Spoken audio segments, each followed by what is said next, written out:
이걸 시승을 하니까 약간 좀 현타가 옵니다. 예, 현타가 오고, 제가 팰리세이드 오너잖아요. 그것도 팰리세이드 구형 오너, 그것도 디젤 오너. 격차가 이렇게 많이 차이 나는지 진짜 생각하지 못했습니다. 안녕하세요, 카테이텔입니다. 저희 지금 시승하고 있는 모델은 팰리세이드 하이브리드입니다. 야, 드디어 하이브리드를 시승을 하고 있습니다. 진짜 너무 궁금했었거든요. 저희 채널 보신 분들이야 너무 잘 아시겠지만, 제가 팰리세이드 오너잖아요. 그것도 팰리세이드 구형 오너, 그것도 디젤 오너. 그래서 물론 팰리세이드가 처음 출시되면서 팰리세이드가 가지고 있는 공간적인 활용성, 가격 대비 진짜, 물론 가격이 비싸긴 하지만 그럼에도 가성비라는 이야기를 들었던 이유는 가격 대비 너무도 훌륭했기 때문이 아닐까 싶습니다. 정말 만족하면서 그동안 팰리세이드를 운영해 왔는데요. 디젤 요즘에 좀 많이 찬밥이잖아요. 그럼에도 디젤 좋아합니다. 다음 차량으로 팰리세이드 풀체인지가 되면 꼭 사야라지라는 생각을 가지고서 정말 기다렸던 한 사람. 근데 팰리세이드가 출시되고 하이브리드가 발표가 되니까 생각보다 높은 가격이 요즘에 좀 경제적으로 좀 많이 힘듭니다. 그래서 차마 계약하지 못했는데, 이 긴 이야기를 왜 지금 하느냐, 이걸 시승을 하니까 약간 좀 현타가 옵니다. 예, 현타가 오고, 팰리세이드가 뭐 팰리세이드지, 또 팰리세이드 하이브리드, 뭐 카니발 하이브리드보다 뭐 얼마나 더 낫겠냐, 약간 뭐 이런 생각을 많이 했던 것 같아요. 그리고 지금 경제 상황상 안 좋다 보니까 계약을 못했는데, 격차가 이렇게 많이 차이 나는지 진짜 생각하지 못했습니다. 물론 뭐 단점도 가지고 있고 뭐 완벽하다라고 볼 수가 없고요. 또 현대 안에서도 경쟁하는 모델이 뚜렷해요. 아이오닉 9 너무 훌륭하잖아요. 팰리세이드 하이브리드, 심지어 가격 차이도 그렇게 많이 나지 않습니다. 팰리세이드 전 오너로서 팰리세이드 하이브리드 시승기를 시작해 보도록 하겠습니다. 팰리세이드 하이브리드 무려 335마력입니다. 기존 2.5 터보 가솔린에다가 추가적으로 모터가 50마력 더 붙어서 이렇게 훌륭한 마력을 보여주는데요. 그냥 단도직입적으로 시승 느낌을 말씀드리면 GV80 가솔린 모델과 비슷한 성능을 보여주는 것 같아요. 이게 무슨 말이냐, 이 차량의 전체적인 크기, 그리고 운전자가 느껴지는 이 묵직함, 그리고 초반 발진 가속력, 여러 가지 부분에서 이전 팰리세이드보다 확실히 고급스러운 느낌이 있습니다. 이전 6기통 가솔린 뿐만 아니라 제가 지금 타고 있는 2.2 디젤과 비교해도 훨씬 더 월등한 성능을 보여주는 것 같아요. 팰리세이드 2.5 터보 가솔린이랑은 어떤 차이를 보이냐, 승차감을 비롯해서 전체적인 느낌은 비슷한데, 여기에 이 모터가 주는 장점들이 있잖아요.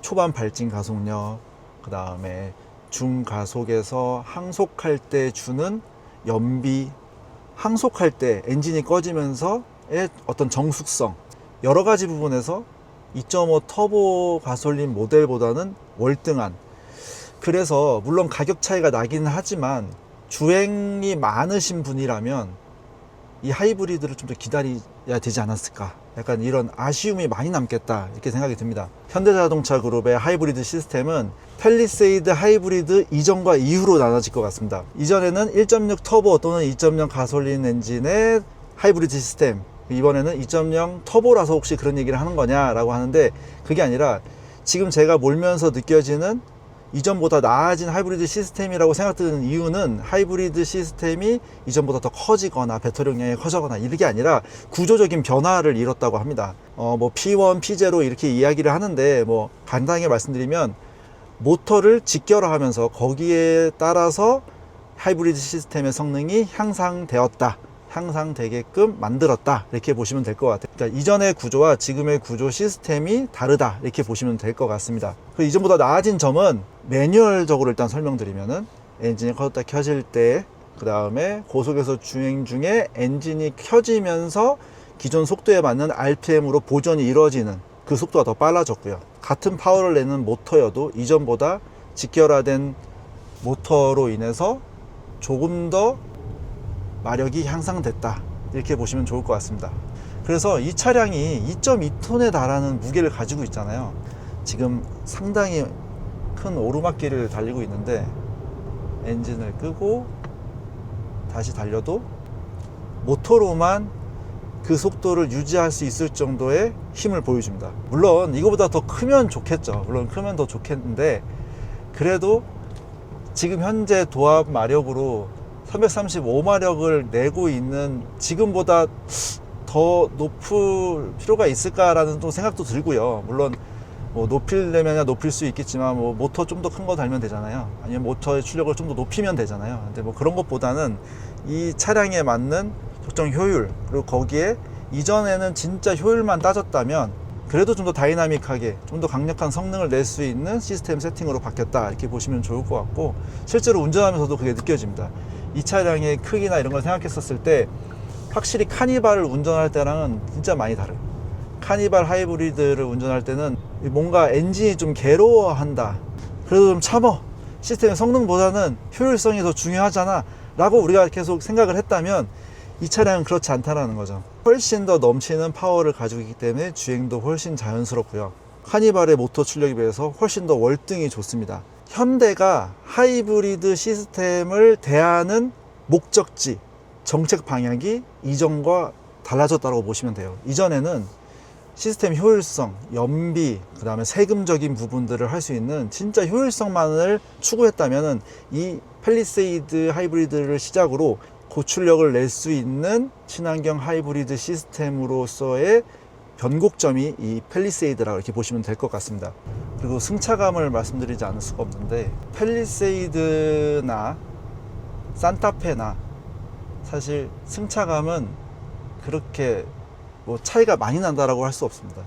같은 서스펜션인 듯한데 조금 더 무거운 팰리세이드가 좀 더 묵직한, 그래서 좀 더 컴포트한 승차감을 보여주는구나, 약간 이런 느낌이었다면요, 차이나는 부분이 프리뷰 전자재 서스펜션이 적용된 이후로 진짜 월등히 좋아졌습니다. EV9, 팰리세이드, 아이오닉 9처럼 이렇게 준대형의 SUV에 들어갔던 프리뷰 전자재 서스펜션이 월등히 승차감이 좋은 느낌입니다. 다만 2.5 터보 팰리세이드와 하이브리드 승차감의 차이는 사실은 모르겠습니다. 둘 다 프리뷰 전자재 서스펜션에 들어가면은 컴포트함은 뭐 비슷한 것 같습니다. 정숙성 부분인데 생각보다 정숙성은 그렇게 뛰어나지는 않은 것 같습니다.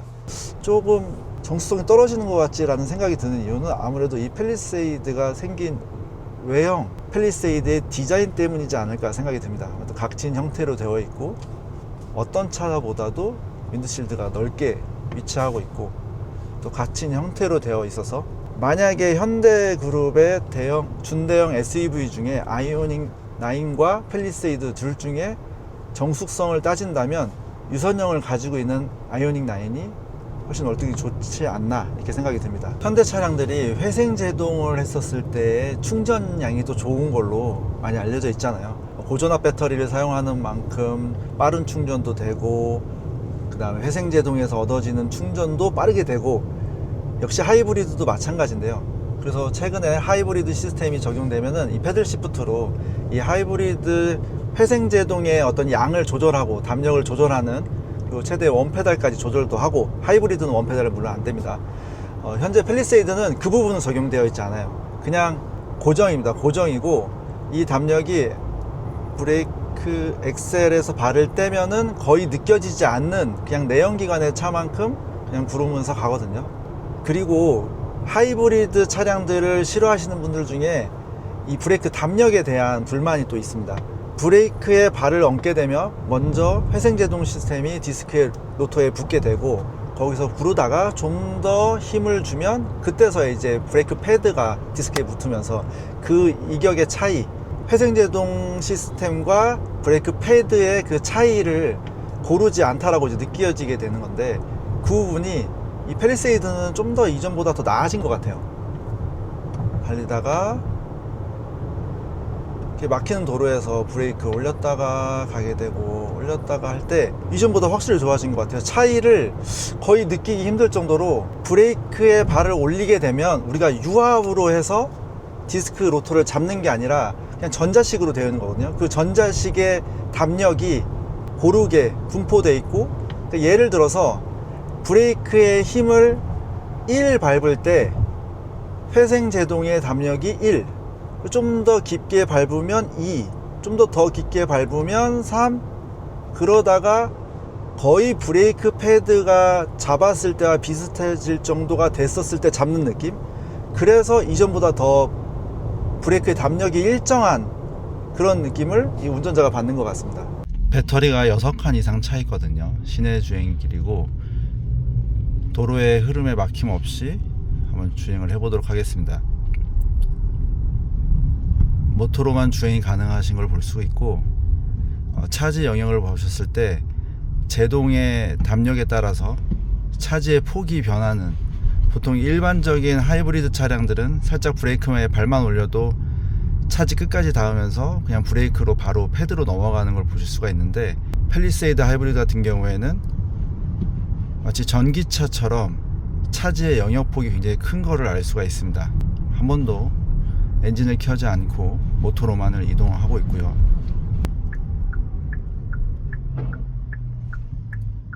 완전 정차까지 속도를 줄이는 동안도 마치 전기차처럼 회생제동의 범위만으로도 정차를 할 수 있는 걸 확인할 수가 있습니다.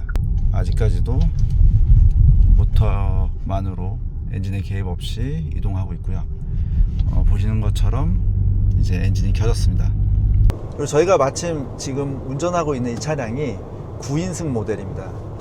제가 이 차량을 고민했을 때도 사실 9인승만을 생각을 했었거든요. 9인승이 가지는 매력이라고 한다면 역시 세금적인 부분, 부가세 환급되고, 그 다음에 이 차량에 관련된 모든 경비들이 경비 처리가 가능하다라는 점입니다. 뭐 기름값, 유류값은 물론이고요. 뭐 가벼운 사고로 인해서 뭐 차량을 수리한다라든지, 그 다음에 엔진 오일을 가게 돼서 엔진 오일 비용이라든지, 이 모든 게 차량을 관리하는 모든 비용이 경비 처리가 가능하거든요. 사실 3년 중간 시트는 사람이 앉기에는 불편할 수밖에 없는 구조를 가지고 있어요. 출시했을 때부터 이 부분에 대해서 불만이 굉장히 많았잖아요. 그럼에도 불구하고 우리가 이 9인승 팰리세이드를 출고한다면 그만한 이유가 있었겠죠. 그래서 출고했는데, 이제 여기서 중요한 거는 이게 이제 불편하냐 안 불편하냐, 눈에 거슬리냐 안 거슬리냐, 이 가운데 시트 접어놓은, 폴딩해 놓은 이 모습이 괜찮냐, 이 부분이 가장 중요하잖아요. 제가 며칠간 이렇게 주행을 하면서 느껴지는 건 뭐냐면, 이 차량이 9인승인지 가운데가 시트인지에 대한 인지가 별로 되질 않습니다. 불편한지 모르겠고요. 디자인적으로도 이 부분이 팰리세이드의 인테리어를 해친다라는 생각이 들질 않습니다. 오히려 장점이라고 한다면, 팔을 이렇게 얹었을 때 중간석의 헤드레스트 부분 있죠, 이 부분 뒤쪽도 가죽으로 덮여 있거든요. 이 부분이 제 손에 딱 맞아요. 예전에 기어노브 있었을 때 기어노브에 손 얹고서 이렇게 딱 잡으면서 가잖아요. 그 느낌처럼 이 손을 딱 얹으면 헤드레스트 이 상부 부분이 손에 딱 닿거든요. 그러니까 제 손 끝에 가죽이 닿는 거예요. 가죽이 마치 거실에 앉아서 소파 위에 손을 얹고 있는 것처럼 편한 자세로 운전을 하게 됩니다. 만약에 이 부분이 없으면 보통 공중에 떠 있고, 물론 이렇게 3시 9시로 두 손 잡고 계속 운전하면야 뭐 전혀 상관없지만, 보통 왼손 한 손으로 이렇게 운전하잖아요. 그러면 손을 얹기에 오 편한데? 라는 생각이 더 많이 들게 됩니다. 그리고 혹시나 이거 또 추가로 말씀드리면, 9명이 다 승차해서 이동할 일이 그래도 가끔씩 있다 라고 하시는 분들은, 짧은 거리는 모르겠으나 그냥 팰리세이드는 제외하고 차라리 스타리아를 보시는 거가 더 좋은 거라 생각이 들어요. 왜냐면 이 가운데 석이 좀 불편해도 뭐 아이들도 앉을 수 있지 않느냐고 하는데, 아이들이 일단은 처음에 한두 번이야 뭐 재밌어서 앉지만 불편하면 절대 앉지 않고요. 그리고 이 시트를 피게 되면 2열 중간석이 너무 불편합니다. 그래서 뒤쪽에 앉은 어른 또한 또 불편하게 돼요. 한 명만 불편한 게 아니라 이 중간에 앉음으로 해서 오른쪽 좌석에 앉은, 조수석에 앉은 사람 불편하고요. 이걸 폈기 때문에 뒷좌석에 앉은 사람까지 총 3명이 전부 다 불편하게 됩니다. 팰리세이드에 2.2 디젤이 적용 안 된 거에 대해서 아쉬워하는 몇 명 중에 한 명이 저거든요. 디젤 차량과 비교하는 게 큰 의미는 없으나 그래도 가볍게 리뷰를 하면은 이제 연비 부분을 말씀드리려고 하는데, 마침 이렇게 저희가 꽤 장거리를 이동하는데 도로 상황이 너무 좋아. 지금 너무 좋아. 그냥 막힘없이 그냥 쭉 일정 속도 이상을 계속 내고 있거든요. 이렇게 주행을 했었을 때 평균 연비를 보면은 지금 13.2km 리터가 나오거든요. 만약에 2.2 디젤인 제 차량으로 이렇게 운전했으면 한 비슷하게 나오나 좀 더 나왔을 것 같아요. 한 15 정도 나왔을 것 같습니다. 아니면 16까지도 나왔을 것 같거든요. 그에 비해서는 연비가 좀 떨어지는 것 같아요. 근데 시내 주행을 제가 계속 했었을 때 파워가 이렇게 좋다니까 300마력을 한번 느껴보고자 좀 엑셀을 좀 깊게 밟기도 하고 가속을 또 해봤지 않겠습니까? 그렇게 했었을 때 차이점은 내 차보다 더 연비가 좋은데 라는 생각이 들더라고요. 시내 주행을 했을 때 제가 출근길에 좀 막히는 길에서 하게 되면 디젤인데도 연비가 9.5 이렇게 나오거든요. 근데 얘는 10이 나오더라고요. 10.5가 나오고, 그렇게 되면 디젤보다 연비가 더 잘 나오는 거잖아요. 디젤의 장점이 높은 토크로 운전을 하게 되는 거고, 토크로 운전을 어느 정도 이렇게 하더라도 RPM을 그렇게 높게 쓰지 않고서 운전할 수 있기 때문에 연비에 대한 손실이 별로 없어요. 손해가 별로 없이 좋은 연비로 운전할 수 있다는 장점이거든요. 팰리세이드 하이브리드로 신나게 엑셀을 밟으면서 운전을 했더니 여기 실시간 잡히는 이 연비가 5km를 넘어가지 않습니다. 2km, 4km, 뭐 3km 리터 막 이렇게 나와요.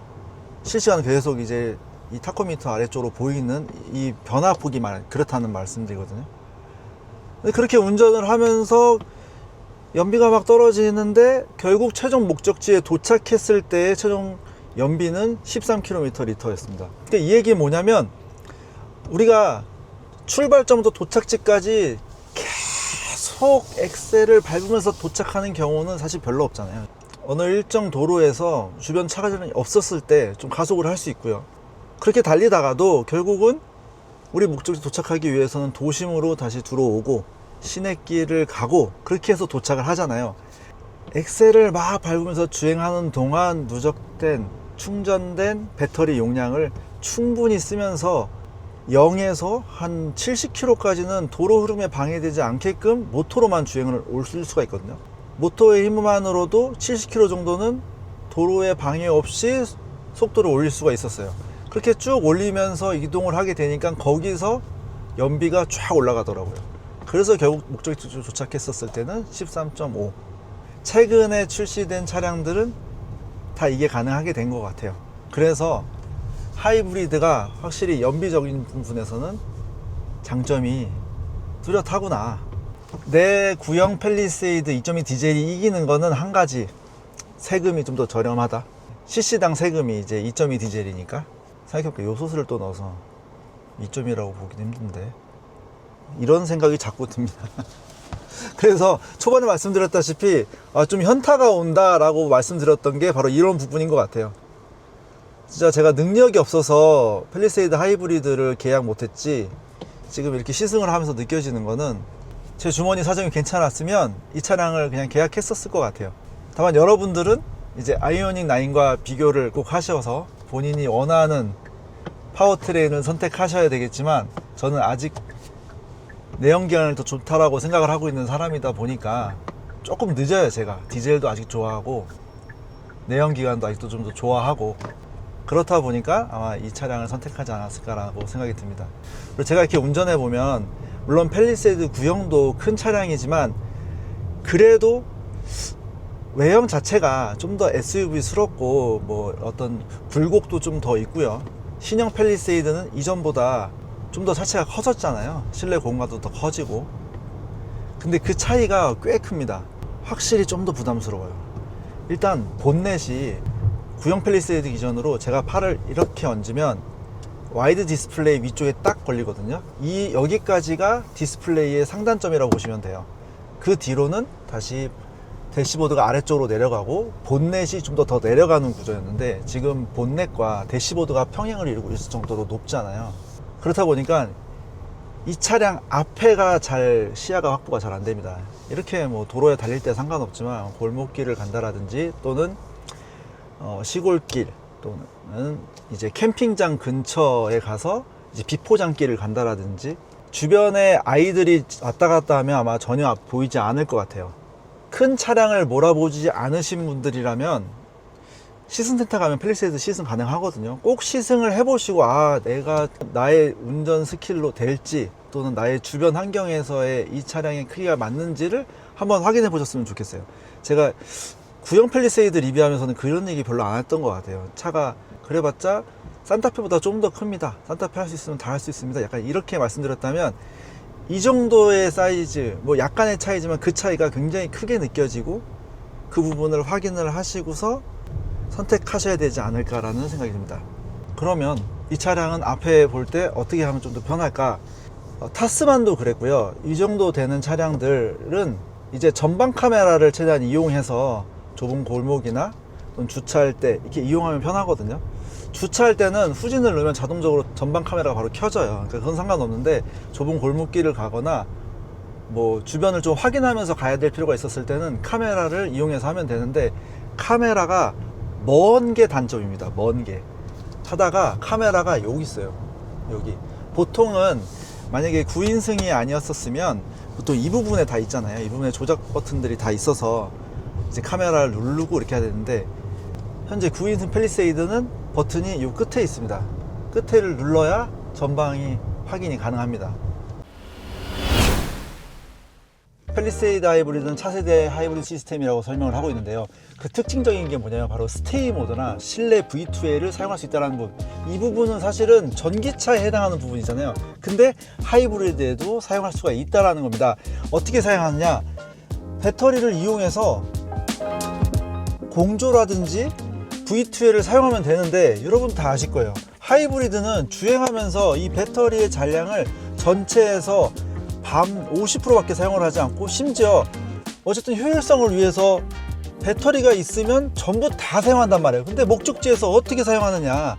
스테이 모드를 활성화할 수 있고 P단에서 종료하면 사용할 수 있는데, 그 아래가 중요합니다. 목적지 도착 시 모두 사용 예약을 하시면 되는데, 내비게이션에서 목적지를 설정한 후에 사용을 하게 되면은 목적지 도착할 때까지 배터리를 충전해서 우선 충전 모드를 하기 때문에 연비 및 충전량에 영향을 끼칠 수 있습니다 라고 되어 있는데, 도착하게 되면 배터리가 다 차 있는 거예요. 그래서 그 배터리를 이용해서 우리는 차박이나 캠핑을 할 때 사용하실 수가 있게 되는 겁니다. 똑똑한 하이브리드 시스템이죠. 스테이 모드 활성화, P단에서 사용할 수 있습니다. 사용 가능 시간 35분, 37분 이렇게 되고 있죠. 마이너스 0.4kW씩 사용을 하고 있는 중입니다. 더우니까 로우를 해놓고 동작하면 0.9kW씩 계속 달고 있죠. 지금 19분 사용 가능합니다. 현대모터 스튜디오 길 안내해줘. 목적지를 정했고요. 하이볼 모드로 들어가서 목적지 도착 시 사용 예약을 누르면 됩니다. 그러면 도착할 때까지 최대한 배터리를 충전하게 되는 거죠. 팰리세이드 하이브리드 외관은 팰리세이드 가솔린 모델과 크게 차이가 없습니다. 이 컬러랑 몇 가지를 좀 보여드리려고 하는데요. 시머링, 실버, 메탈릭 컬러입니다. 제가 처음에 런칭할 때부터 이 컬러가 제일 잘 어울린다 이렇게 말씀드렸었는데, 마침 이 컬러의 차량을 제가 시승할 수 있어서 너무 좋았습니다. 실물 보면 더 만족스러우실 겁니다. 일단 컬러 말씀드렸고요. 한 가지 보여드리고 싶은 게 바로 액세서리로 선택할 수 있는 PPF를 좀 보여드리려고 그래요. 실제로 이 차량이 굉장히 풀사이즈 정도로 될 정도로 사이즈가 크다 보니까 PPF를 해야 되냐 말아야 되냐를 되게 고민을 많이 하시더라고요. 차량 보호 PPF 필름 1, 그 다음에 필름 2에서 9인승 기준으로 39만원, 38만원입니다. 어떻게 적용되어 있냐면요. 전면부 보시면은 이 부분 적용되어 있고요. 그 다음에 이렇게 적용되어 있어서 여기까지 휠아치 가니쉬 부분에서 하단 부분까지 딱 이 부분에 맞춰서 이렇게 되어 있고요. 뒤쪽으로 오시면 도어 쪽에 한 뼘하고 이 정도 되는 부분 딱 이렇게 되어 있습니다. 이 정도면은 문콕은 예방할 수 있는 정도의 위치이지 않을까 싶은데, 아쉬운 거는 뭐냐면요. 애프터마켓에서 PPF를 보통 작업하면 윗부서 아랫부분까지 싹 감싸서 뭔가 깔끔한 느낌인데, 처음에 차량을 받았을 때 이거 기스인가? 하고 봤었거든요. 그래서 위쪽으로 약간 먼지가 껴있는 거, 이 라인 보이시나요? 이 라인. 이 부분이 조금 아쉽더라고요. 그래도 분명히 이 차량 옆에 워낙 큰 차량이다 보니까 옆차가 찌는 문콕은 분명히 이 PPF로 막을 수 있을 것 같습니다. 그리고 생각보다 좀 두툼합니다. 그리고 도어 안쪽으로도 생활보호 PPF가 되어 있고요. 그리고 짐을 내리다 보면은 이 범퍼 위쪽을 꼭 치게 되고, 그러다 보면은 이 범퍼 까지는 경우가 발생하거든요. 꼼꼼해요. 이 부분도 딱 적용이 되어 있습니다. 생활보호 PPF로 SUV라면 많이 하는 부분이거든요. 딱 끝단까지 해서 딱 되어 있고요. 요즘 차이가 보시나요? 다만 마찬가지로 이렇게 먼지가 끝단에 끼게 된다라는 단점도 있습니다. PPF 샵에 문의해 봤을 때 지금 이 정도 가격대면 사실은 좀 저렴하게 가성비 좋은 가격대라고 합니다. 하지만 전체 PPF가 아니라 부분 되어 있어서 이런 점도 있다라는 거를 아시면 좋을 것 같아서 보여드리고요. 다음은 트렁크 매트입니다. 매트가 딱 맞게끔 성형이 되어 있고 3열 시트를 필 수 있게끔 접을 수 있는 형태로 성형이 되어 있습니다. 이 부분 장점이라고 생각하고요. 생각보다 가격이 좀 비싼 게 좀 단점이라면 단점이니까 이 트렁크의 라인에 딱 맞춰진다는 점. 보통 평평하면은 사실 끝단으로 또 흙이나 이런 이물질들이 많이 끼거든요. 근데 끝에 살짝 턱을 줬기 때문에 이 먼지들이 안쪽으로 안 밀려 나가게끔 되어 있는 형상도 마음에 듭니다. 상부에 랜턴이 있는데요. 이 랜턴 덕분에 야간에 짐을 싣고 내리고, 물론 차박 이런 것도 뭐 당연히 좋겠지만요, 이 안쪽으로 말고 이 앞에 쪽에도 시커멓게 어두울 때도 이 랜턴 하나로 트렁크 쪽을 다 비출 수 있다는 장점을 가지고 있습니다. 실제로 구매하시는 분들은 이런 부분에 대해서 해야 될지 말아야 될지, 그리고 영업사한테 아무리 물어봐도 이 실물을 보기가 사실 힘들더라고요. 열리면서 칠 수 있는 부분, 벽에 딱 닿겠죠. 그 부분에도 PPF가 되어 있고, 짐을 내렸을 때 부딪힐 만한 범퍼 상단부도 PPF가 되어 있습니다. 실제로 큰 SUV다 보니까, 사이즈가 크다 보니까 이런 부분들은 분명히 차량 관리하는 데 도움이 될 것 같고요. 다만 아쉬운 점은 테일 램프, 그 다음에 프론트 램프, 헤드램프, 테일램프 전부 다 사실 굉장히 고가입니다. 면적도 넓고, 국산차라고 해서 이제 싼 시대는 이미 좀 지나갔어요. 많은 기능을 갖고 있다 보니까 헤드램프는 더욱더 많이 비쌉니다. 거의 수입차급이에요. 근데 헤드램프와 테일램프를 감싸고 있지 않아서 이 부분은 좀 아쉽다라는 생각이 듭니다. 9인승을 소개해 드릴 수 있어서 너무 좋은데, 9인승 가운데 좌석 말씀드린 대로 했을 때 가운데 앉은 분이 딱, 근데 이거는 183인 제 기준인 거고요. 저보다 좀 키가 작으신 분 또는 아이들이라면 아마 레그룸이 확보가 될 겁니다. 어쨌든 시야적으로도 좀 가리고 레그룸도 좀 부족하다 보니까 9인승 시트를 하시는 분들은 6명이 좀 편하게 앉는다 정도로만 생각을 하시면 좋지 않을까 생각이 듭니다. 네, 오늘 팰리세이드 하이브리드를 시승해 봤는데요. 중간에 아마 많이 잘려 나갔을지 모릅니다. 가다서다를 반복하면서 엑셀린의 반응, 네, 브레이킹을 하면서 브레이킹의 반응, 가속했을 때, 항속했을 때 찍어봤는데요. 사실 기존에 출시됐던 하이브리드 모델과 큰 차이를 보이지 않았습니다. 이 차가 이렇게 크고 이렇게 무거운데 말이죠. 그래서 칭찬 일색으로 여러분들에게 보일지는 모르겠으나, 그만큼 팰리세이드 하이브리드는 차세대 현대자동차의 하이브리드 시스템인 만큼 잘 구성되어 있고 시스템이 잘 만들어져 있다라고 보시면 좋을 것 같고요. 저희 지금까지 시청해주셔서 감사하고요. 다음 영상도 기대해 주십시오. 감사합니다.